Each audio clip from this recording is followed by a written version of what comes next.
नमस्कार। चलिए आज बात करते हैं एक ऐसी चीज के बारे में जो हम सबकी जिंदगी का हिस्सा है, भले ही हम उस पर ज्यादा ध्यान ना देते हो। वो है अपशिष्ट पदार्थ, या आसान भाषा में कहें तो कचरा। ये हर जगह है, हमारे घरों में, सड़कों पर, और हर दिन न जाने कितना पैदा होता है। तो आइए इस जरूरी टॉपिक को थोड़ा और गहराई से समझते हैं।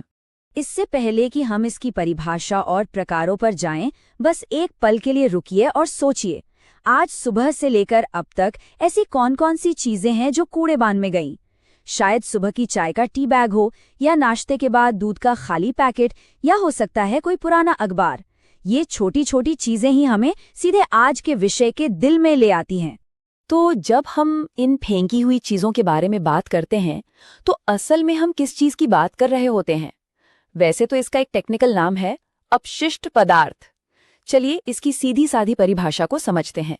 देखिए, सबसे आसान भाषा में कहें तो कोई भी ऐसी चीज जिसका इस्तेमाल हो चुका है और अब हमारे किसी काम की नहीं है, उसे अपशिष्ट मान लिया जाता है। ये एक पेन की खाली रीफिल से लेकर एक पुरानी टूटी हुई कुर्सी तक कुछ भी हो सकता है। दिलचस्प बात यह है कि जो एक के लिए कचरा है वो शायद दूसरे के काम आ सकता है, लेकिन जिस पल उसे फेंक दिया जाता है वो अपशिष्ट बन जाता है। लेकिन सारा कचरा एक जैसा तो नहीं होता है ना। इसे बेहतर ढंग से समझने और संभालने के लिए इसे अलग अलग कैटेगरीज में बांटा गया है। खास तौर पर हम इसे इसके फिजिकल फॉर्म के आधार पर 3 हिस्सों में देख सकते हैं। यहाँ पर कचरे के 3 मूल रूप बहुत साफ साफ दिख रहे हैं। पहला है ठोस, जिसे हम देख और छू सकते हैं। दूसरा है द्रव, जो बहता है। और तीसरा है गैसीय, जो अक्सर हमें दिखाई नहीं देता लेकिन हमारे पर्यावरण पर बहुत गहरा असर डालता है। चलिए एक एक करके इन्हें थोड़ा और जानते हैं। ठोस अपशिष्ट यानी सॉलिड वेस्ट सबसे आम है। ये वही कचरा है जो हमारे घरों से रोज निकलता है। सब्जियों के छिलके, प्लास्टिक की बोतलें, ऑनलाइन शॉपिंग से आए गत्ते के डिब्बे, कागज के टुकड़े, पुराने कपड़े, मतलब कोई भी ऐसी भौतिक चीज जिसे हम फेंक देते हैं। फिर आता है द्रव अपशिष्ट या लिक्विड वेस्ट। ये अक्सर हमारे घरों के सिंक और बाथरूम से निकलने वाला गंदा पानी होता है।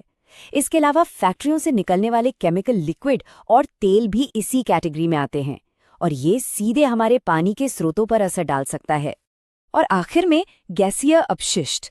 ये वो कचरा है जिसे हम अक्सर देख नहीं पाते लेकिन महसूस जरूर कर सकते हैं, जैसे गाड़ियों से निकलने वाला धुआं, कारखानों की चिमनियों से निकलने वाली जहरीली गैसें, और यहाँ तक कि स्प्रे कैन से निकलने वाले केमिकल्स भी।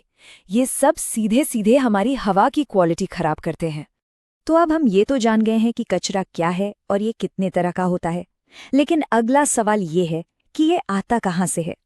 चलिए अब जरा इसके सोर्सेस पर एक नजर डालते हैं। कचरा तो हमारे जीवन के हर पहलू से पैदा होता है। हमारे घरों से रसोई का कचरा, उसे कहते हैं घरेलू अपशिष्ट। बड़े बड़े कारखानों से निकलने वाले केमिकल्स, वो हो गए औद्योगिक अपशिष्ट। खेतों से फसल कटने के बाद जो बचता है वो है कृषि अपशिष्ट। दुकानों और दफ्तरों से निकलने वाली पैकेजिंग और कागज को वाणिज्यिक अपशिष्ट कहते हैं। और जहां बिल्डिंग्स बन रही होती हैं वहां से निकलने वाला मलबा कहलाता है निर्माण अपशिष्ट। मतलब हमारी हर एक्टिविटी किसी न किसी तरह का कचरा छोड़ ही जाती है। आज के इस डिजिटल जमाने में एक खास तरह का कचरा बहुत तेजी से बढ़ रहा है, और ये एक बहुत बड़ी चिंता की बात है। इसे कहते हैं ई कचरा या इलेक्ट्रॉनिक वेस्ट। ये पारंपरिक कचरे से काफी अलग है और इस पर खास ध्यान देने की जरूरत है। तो सवाल ये उठता है कि ये ई कचरा आखिर है क्या? हम हर दिन इतने सारे इलेक्ट्रॉनिक गैजेट्स इस्तेमाल करते हैं, पर जब वो पुराने हो जाते हैं या काम करना बंद कर देते हैं तो उनका होता क्या है? सीधी सी बात है, ई कचरा यानी कोई भी पुराना, खराब या आउटडेटेड इलेक्ट्रॉनिक सामान। जब आपका मोबाइल फोन पुराना हो जाता है या लैपटॉप काम करना बंद कर देता है तो वो ई कचरा बन जाता है। और ये एक तरह से दिखाता है कि कैसे टेक्नोलॉजी हमारी जिंदगी तो आसान बनाती है, पर अपने पीछे एक बहुत बड़ी समस्या भी छोड़ जाती है। इसके उदाहरण तो हमारे चारों तरफ हैं। पुराने phone, laptop, TV, charger, cable और हाँ, छोटी छोटी बैटरियां भी। ये सभी उपकरण जब फेंक दिए जाते हैं तो ई कचरा कहलाते हैं।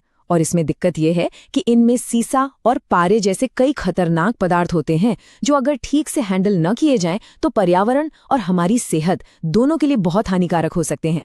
तो कुल मिलाकर बात यह है कि हम हर दिन इतनी बड़ी मात्रा में कचरा पैदा कर रहे हैं, ठोस, द्रव, गैस और अब ये तेजी से बढ़ता हुआ ई कचरा। ये सब हमें एक बहुत बड़े सवाल पर सोचने के लिए मजबूर करता है। इस बढ़ते हुए कचरे का भविष्य क्या है और हमारी इस धरती पर इसका क्या असर होगा? ये एक ऐसा सवाल है जिसका जवाब हम सबको मिलकर खोजना होगा, अपनी आदतों में छोटे छोटे बदलाव करके।